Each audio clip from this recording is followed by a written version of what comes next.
Hi, I'm Hannah Philo. I was born in Saginaw, Michigan, but raised in Vassar, Michigan, which is over in the Thumb region of Michigan. But how did my family end up over there, and how did I end up being brought with it?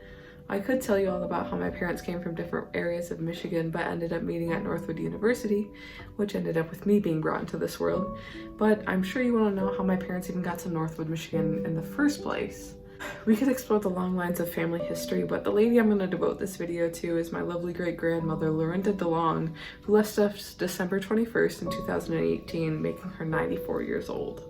I believe that although my family wasn't super close, I was still really fortunate to have known my great-grandmother. There had been a few times, including her 90th birthday party, where I was fortunate enough to experience the time she was healthy and hear some of her great stories. I'm glad that I was able to remember these memories and able to experience them, since she is my most interesting great-grandparents who made her existence and her community well known.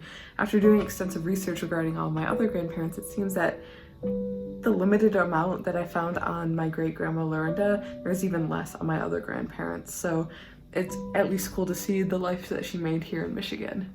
The stories I were able to hear at her birthday party are some of many, including where she remarried Mo, who was a Canadian man who they spent a few years of theirs together in Canada, which I thought was really interesting.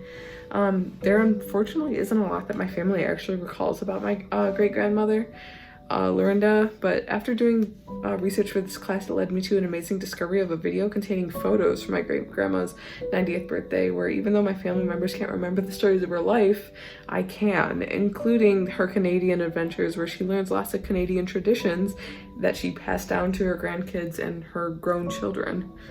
I really enjoy the aspect of knowing different things about different cultures because my family doesn't bring much to the table. Our genes are pretty empty and don't bring a lot of different cultures and traditions.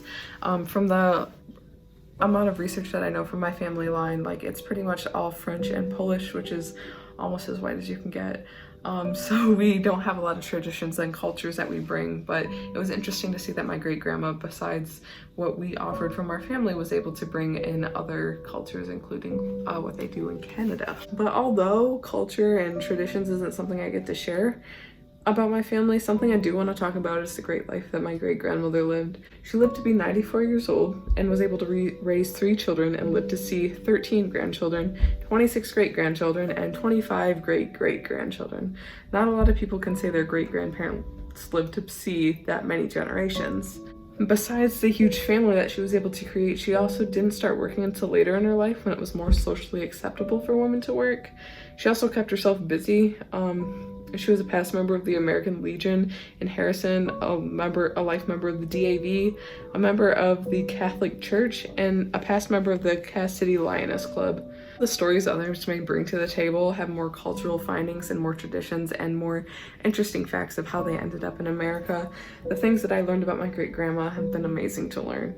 She kept herself busy until she couldn't anymore and made sure that she experienced life to the fullest.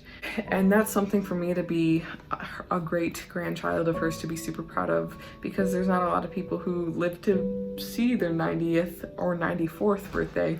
So it was amazing that she kept herself busy and followed through with her passions up until she unfortunately passed away.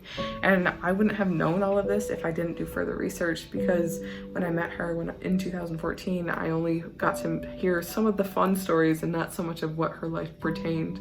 So thankfully, through this video, I was able to find out what a impactful character she was on her own community.